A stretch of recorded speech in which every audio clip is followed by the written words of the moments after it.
Jesús ama a los niños, todos los niños del mundo. Negro, marrón y blanco son bellos en su vista. Jesús ama a los niños del mundo. During the first week of June, 16 teenagers and 9 adults from Waterview returned to El Rancho Paraiso in Honduras to build latrines and to teach the children of El Cerrito about the creation. This year, the ranch had a new bus for us to ride in to make the 7-hour trip from Tegucigalpa to the ranch. But the bus was slower than the vans we rode in last year, so we had to spend the first night in beautiful Juticalpa. The hotel there had no air conditioning, and it had to be the hottest night of our lives. The next morning, we were served a Honduran breakfast, but some of us are still wondering what we ate that morning.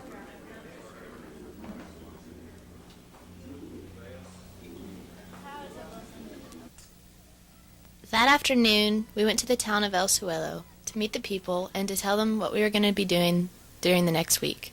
John Hendry acted as our spokesman and told them that we were there to help them in any way that we could. The people there were very friendly, and we made many friends while we were there.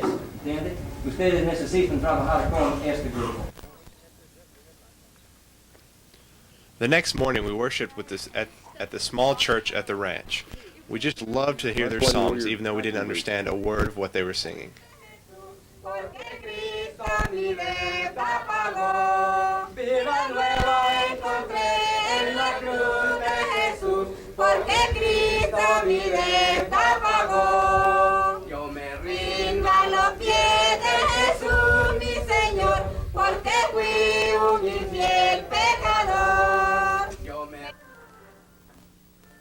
After church services, we took the children back to the ranch and showed our Spanish videos.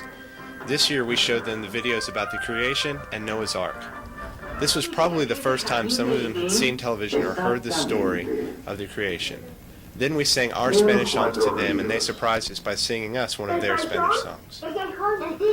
Jesús ama a los niños, todos los niños del mundo. Negro, marrón y blanco son bellos en su vista. Jesús ama a los niños del mundo.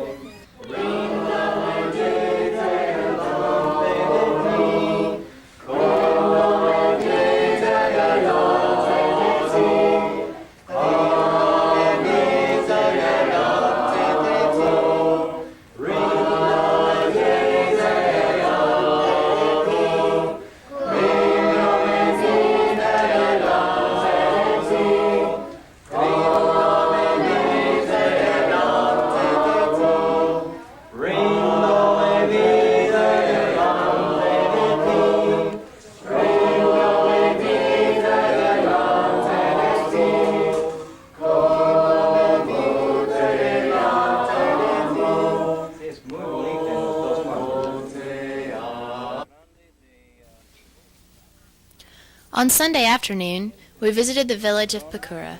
For the past 3 years, we worked here in Pacura and made many friends. 2 of our favorite people are Elenita and her daughter Novia. Several years ago, we gave them money to help build their house. Pat and John Hendry brought them some new dresses and other gifts. They were very appreciative and thanked us very much.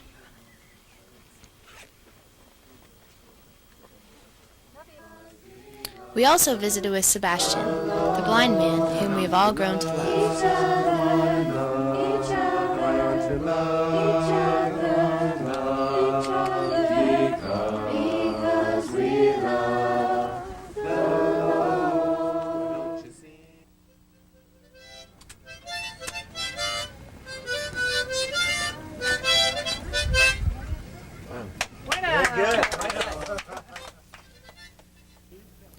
On Monday, we started building latrines. The homeowners would dig 8-foot holes and then tie sticks on to the poles that they had anchored in the ground for us to put the mud on them. Here's Jackson showing off his enormous guns. He's carrying 2 buckets of mud which weigh over 1,000 pounds each. Most of the hard work like this was done by the real men, as you can see by Jackson here. Jackson is now the owner of Honduras. And we're packing mud onto their latrines here. They put up wood and boards around it, around their throne that we made, plancho, and you sit here, and after they put up the wood, you pack the mud in between the cracks so that it'll last a lot longer. Their house over there is actually made of the same material.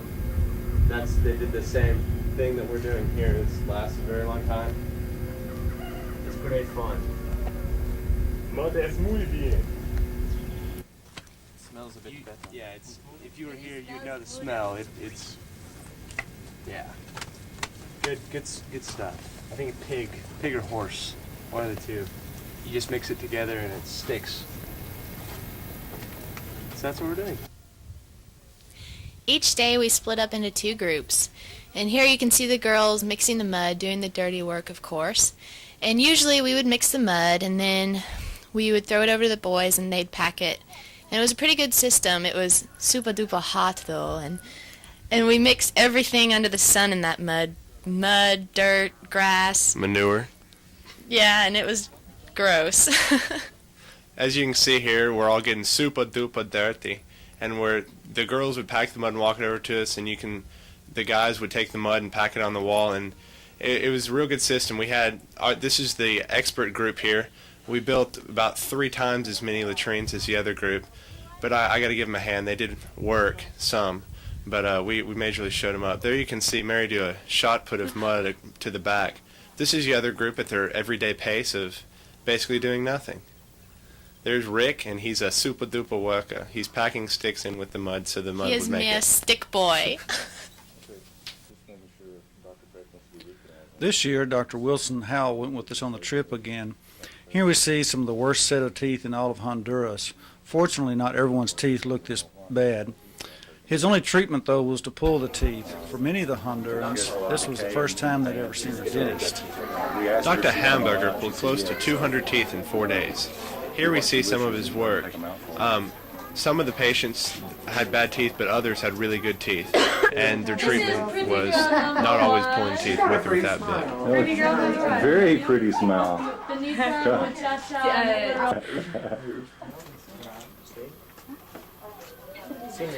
Dr. Mike Phillips, an optometrist, joined us this year on our trip. Before he went on the trip, Dr. Phillips collected and graded 2 suitcases full of used glasses to take on the trip. Dr. Phillips examined the eyes of his patients and then prescribed the proper lens. Marina, Pat, and Jana helped the people select their glasses. Sometimes, though, the lens frames and patient didn't match.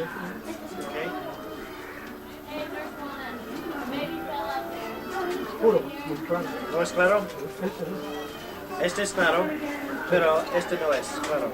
Okay. That's pretty close. Here we see Dr. Fee checking Elenita's eyes. Apparently she has a bad cataract in her right eye and can only be corrected with surgery. Luckily enough, her left eye has enough vision for her to still get around. The left one is perfectly black in the pupil. The gray cloudiness is a reflection of light and is caused by. One of the goals of this trip this year was to teach the people of El Cerrito how to make a commercial product that could be sold as a gift to the visitors, say, at the ranch. Johnny Pat Hendry selected tile painting as a project. They brought several suitcases full of tiles and paint, and even spent one afternoon teaching some of the people how to paint the tiles. Several of the people are very good artists, and hopefully they'll continue to paint and sell their tiles and maybe generate a small income for themselves or the village. Towards the end of the week, we all got to buy tiles and take them home as souvenirs, and I think the people really enjoyed that, knowing that we liked what they did. The townspeople really enjoyed sitting in the shade and painting the tiles for us, and it was a good time for the adults to talk to the people and to have a great time.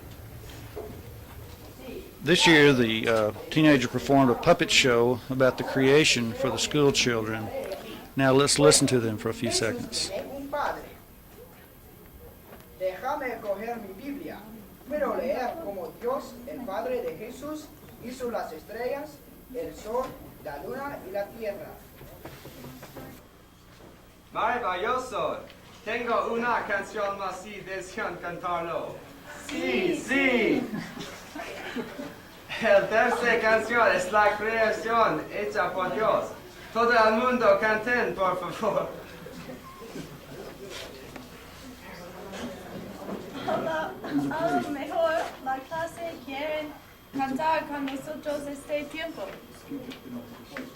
Sí, déjalo cantar todos el mundo. Es la creación hecha por Dios, con su belleza y resplandor. Los pajaritos con su canción, juntos alaban al Creador. After the puppet show, we gave the children some colors and coloring books about the creation and Noah's Ark, and I think it was a treat for them because they normally don't get to have coloring books or Crayolas like this. During the afternoons after we built latrines, we'd play with the kids. One day we decided to teach them baseball, and many of the kids could take Benji Gill's place on the Rangers. They could really hit that ball, and they had us chasing the ball for a long time. All right, right now we are in Suruelo, and we've been building latrines all day, and now in the afternoon we're just playing some games. The guys got soccer going on, the girls are doing some jump rope over there, and all the school children just got through doing fluoride treatments about 30 minutes ago to help them with their teeth. Some was blew bubbles for the kids, and they were amazed at the bubbles and what they looked like. Here's Rick playing soccer. We one day played soccer with him, and Rick almost earned the Dork Award because you can see him trying his hardest. Super Brainchild kicked a ball, and it hit Rick in the face, and he had a casualty. Rick almost lost us the game by his loose, baggy pants.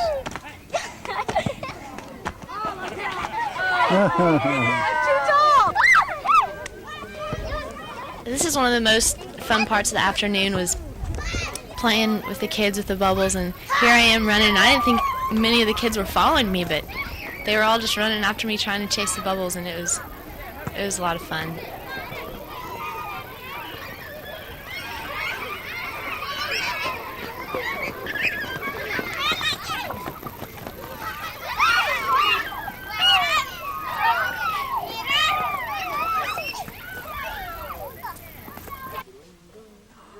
Each morning we woke up to the sound of the rooster, well before our 6 a.m. wake up.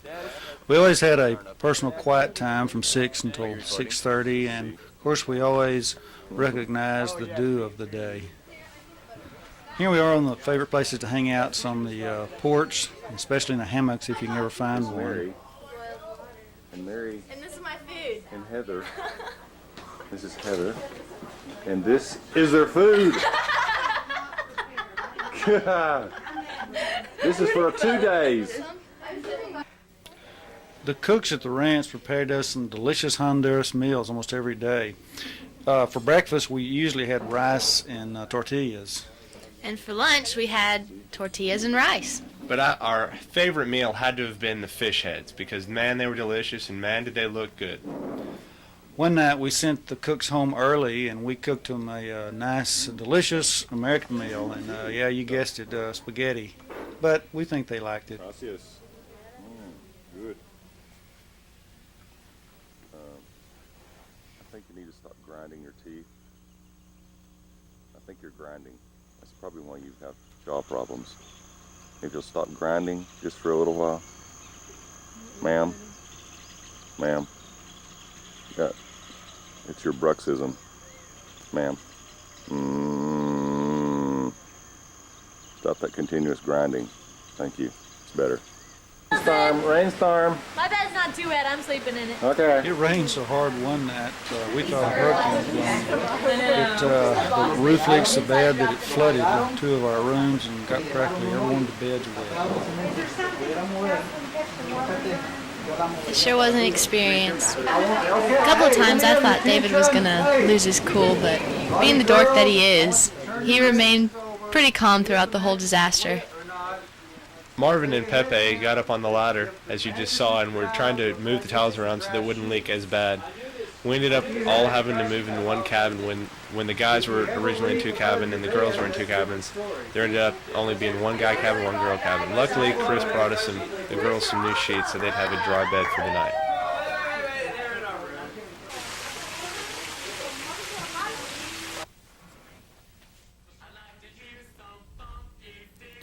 Each night we took turns going to the kitchen and washing the dishes. As we see here, we had lots of fun, and on the last night we had a very talented group of young macho boys who didn't mind getting their hands in the dishwater. I'm not for sure, though, how clean the dishes were.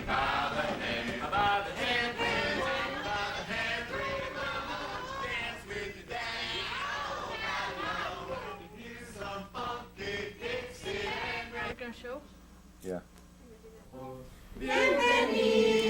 On every trip, we always bring back memories.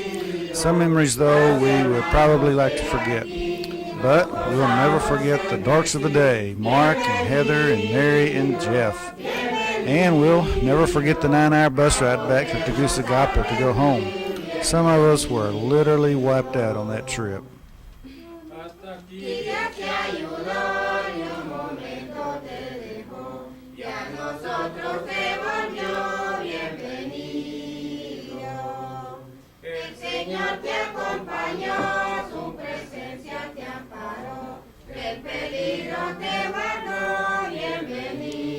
On Sunday morning, we all gathered in the lobby of the hotel for one last video. We were all about to go to the airport and catch the plane home. Some of us, though, were so sick we were really ready to come home. But I believe we were all sad to leave our friends there in Honduras, especially the ones in El Cerrito and Pacura and at the ranch. And to them, we all say adios and vaya con Dios.